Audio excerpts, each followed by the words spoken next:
What's up, cool people? My name's Matt. Welcome back to our Bible study. Alright. 2 Kings 15. So we've gone through another king each in Israel and Judah. It seems like Judah is militarily not very strong as of late, but at least its kings are still following God to some extent. Israel, on the other hand, seems to be quite mighty with its military and its conquests, but its kings are not following God, so just another bit of evidence that following God doesn't necessarily always translate to things, to gaining more things in this life. But, anyway, each of those kings have died, and their sons are ruling in their respective kingdoms. And that's kind of where we're picking things up. Also, Elisha's dead, if you missed the last chapter. Or even 2 chapters ago, because it was at the end of that. But anyway.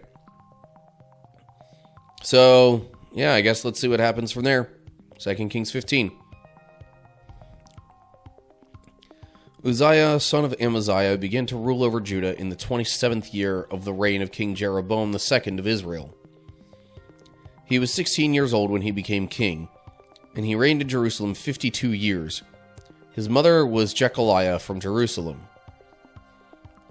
He did what was pleasing in the Lord's sight, just as his father Amaziah had done. But he did not destroy the pagan shrines, and the people still offered sacrifices and burned incense there. The Lord struck the king with leprosy, which lasted until the day he died. He lived in isolation in a separate house. The king's son Jotham was put in charge of the royal palace, and he governed the people of the land. The rest of the events in Uzziah's reign, and everything he did, are recorded in the book of the history of the kings of Judah. When Uzziah died, he was buried with his ancestors in the city of David, and his son Jotham became the next king.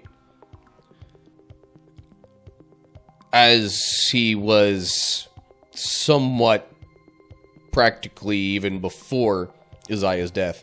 Anyway, note that right, Uzziah is just going to say that it's a variant spelling of Azariah. Again, ancient Hebrew being a very different language to ours, I guess it allows for some things like that to be possible. So, it doesn't really mention a whole lot of what Uzziah might have done as king, other than the fact that he did not destroy the pagan shrines and such. Also that he was struck with leprosy, or with a contagious skin disease. Hebrew word used here and throughout this passage can describe various skin diseases, yeah. Much like the Hebrew word that is apparently used when talking about leprosy back in, the law books of the Bible. So, because of him being isolated due to the leprosy, his son kind of takes executive charge of things in his place. Even though Uzziah is still the king. That is, of course, until that's no longer the case. Uzziah dies, his son becomes king. But now we're flipping over to Israel. In verse 8 here. Zechariah, son of Jeroboam II, began to rule over Israel in the 38th year of King Uzziah's reign in Judah. He reigned in Samaria 6 months. Zechariah did what was evil in the Lord's sight, as his ancestors had done. He refused to turn from the sins that Jeroboam, son of Nebat, had led Israel to commit. Then Shallum, son of Jabesh, conspired against Zechariah, assassinated him in public, and became the next king. The rest of the events in Zechariah's reign are recorded in the book of the history of the kings of Israel. So the Lord's message to Jehu came true.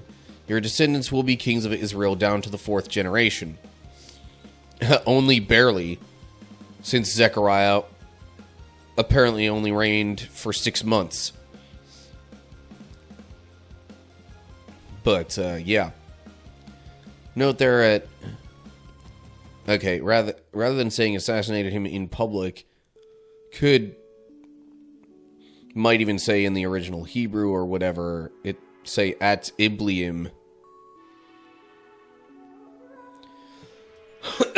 Which sounds more like it would be a specific town or at least a specific location.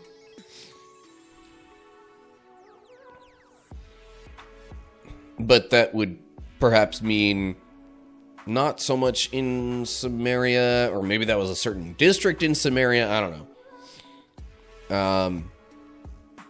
In any case, yeah, dude got assassinated after all of 6 months as king.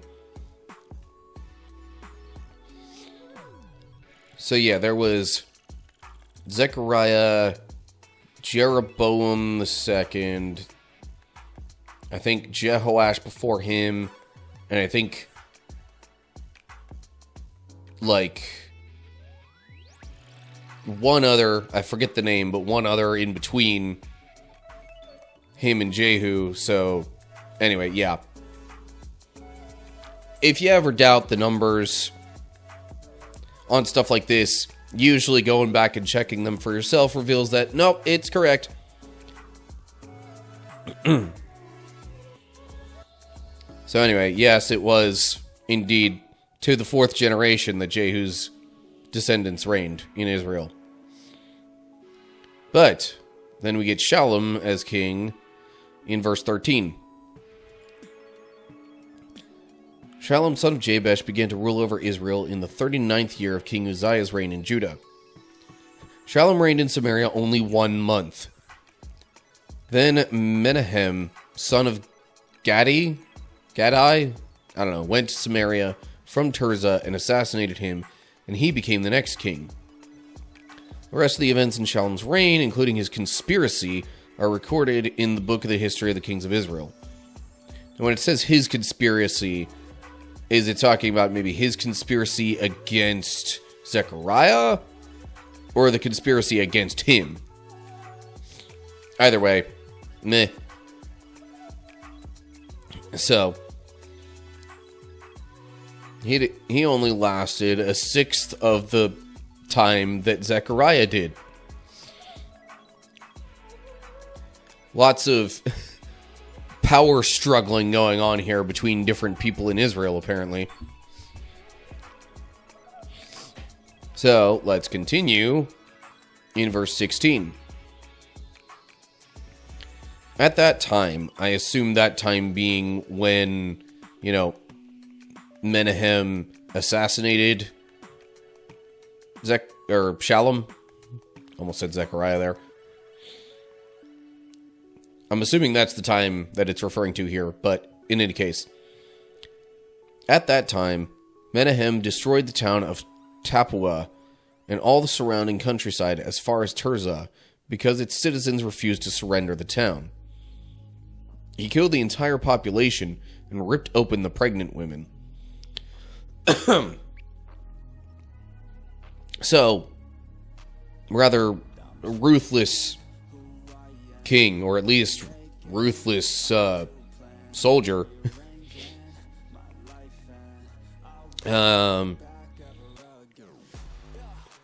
Hebrew reads Tifsah, rather than Tappuah.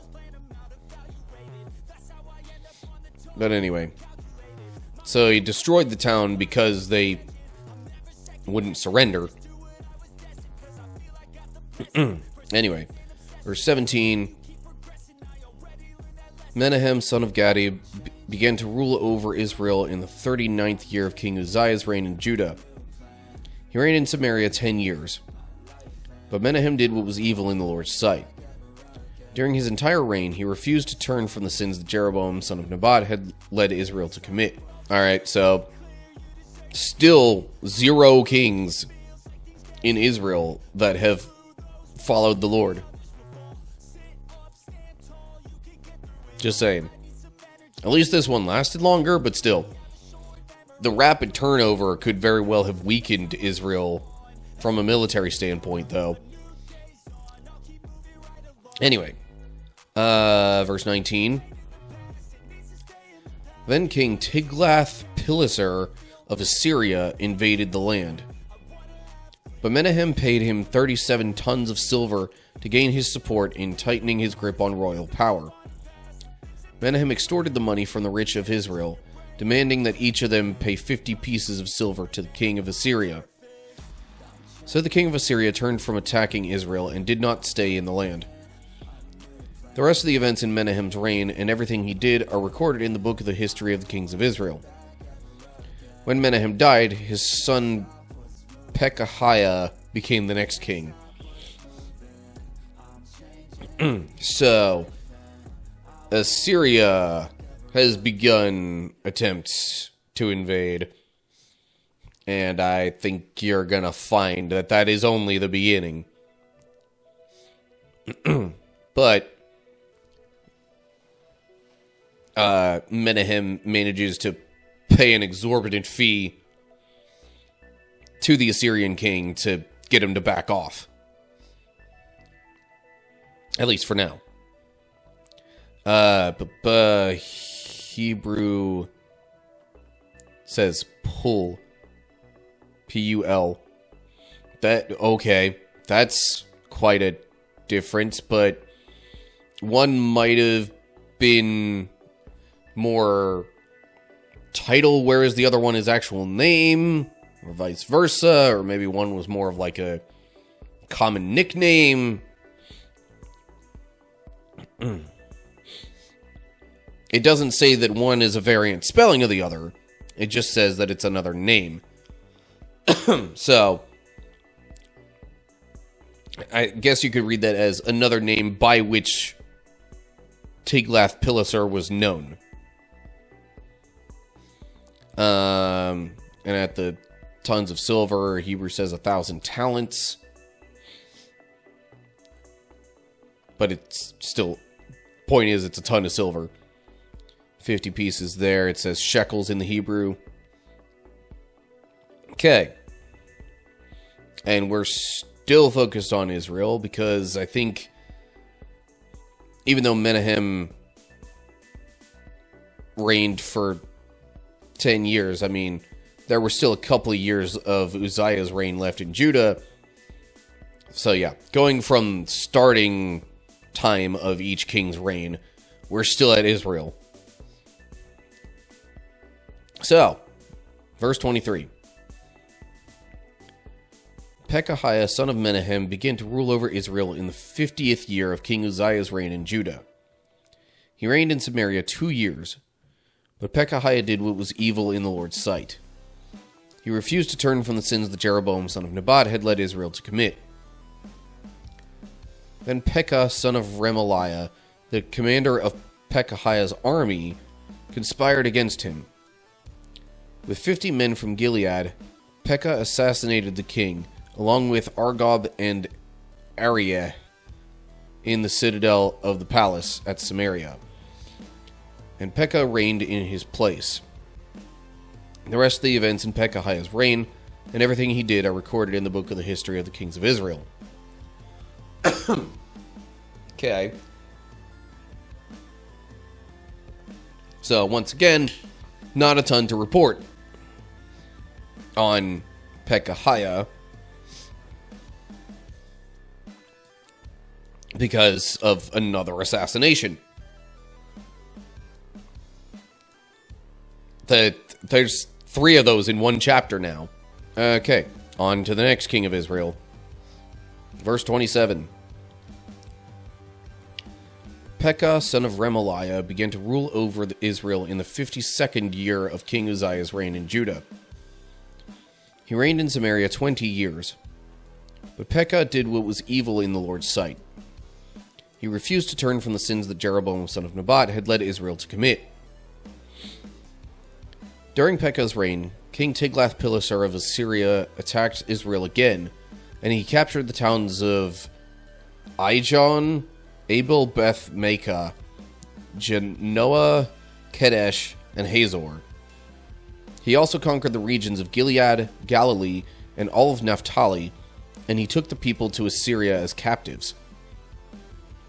Then Hoshea, son of Elah, conspired against Pekah and assassinated him.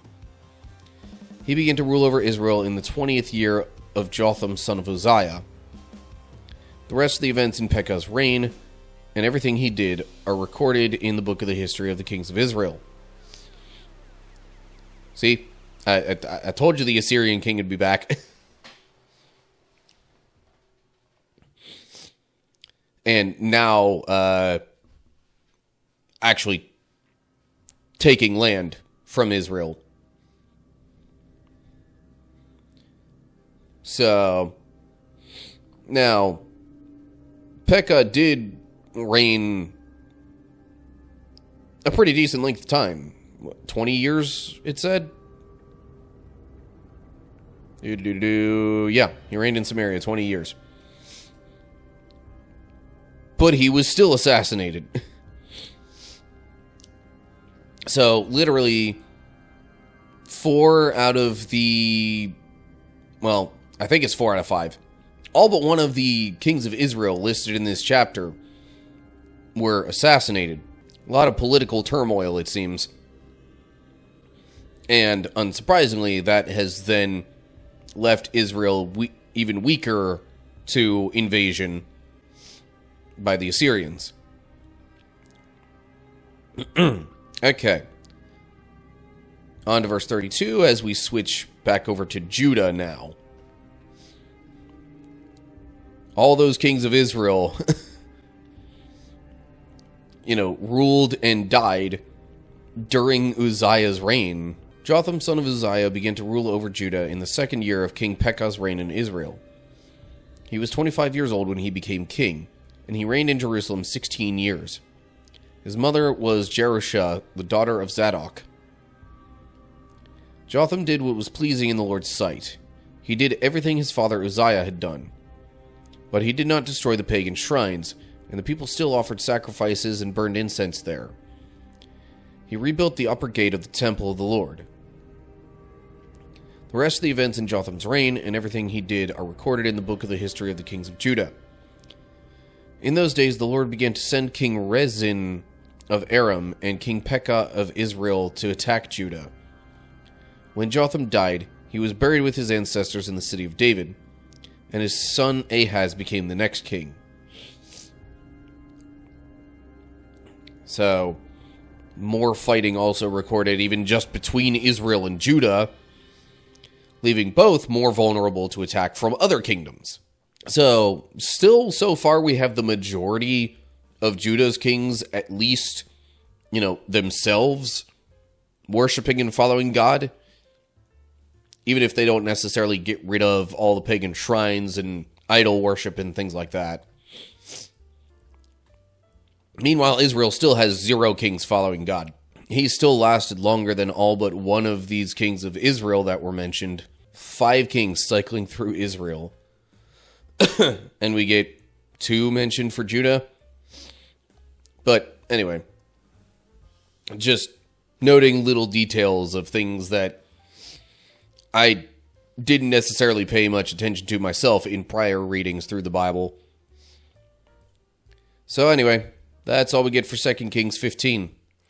Okay, so just going through some more kings that ruled in Israel and Judah. It also seems like, especially compared to last chapter, for Israel to, get a bunch of lands conquered by the Assyrians, either the Assyrians are like super powerful, and or, I guess, Israel has become notably weaker, considering they were strong enough before to, push back the Arameans and basically treat Judah's forces like they were nothing. But now, with some more conflicts between them and between Israel and Judah, and then some other things going on. Yeah, I think it's safe to say that they're not a super strong nation at this particular point. So we'll maybe see if and how that progresses in future chapters. Meanwhile, Judah's probably not getting any stronger either, but I don't think they're losing as much territory relatively. But anyway, yeah, as always, like and share if you enjoyed the video. Subscribe to the channel to get more updates when I post new videos. Man, sick brain. Hopefully I won't be sick for the next set of Bible studies. But also, if you missed the big announcement, I'm moving 1,500 miles up to Pennsylvania. In fact, that move will probably already be complete by the time this comes out, honestly. YouTube fourth wall break, but whatever. So yeah, if you are interested in keeping up with this or seeing what the new setup looks like, subscribe. Do all the, engagement stuff. And you can look down in the description for info on other social media pages and all sorts of stuff like that to help you keep track of what I'm doing. And leave comments down below with any thoughts or questions or whatever like that you have. So anyway, that's going to do it for this one. Hope you're all doing well. Hopefully I'll see you soon for another video. But whatever the case is, till next time, stay cool, people.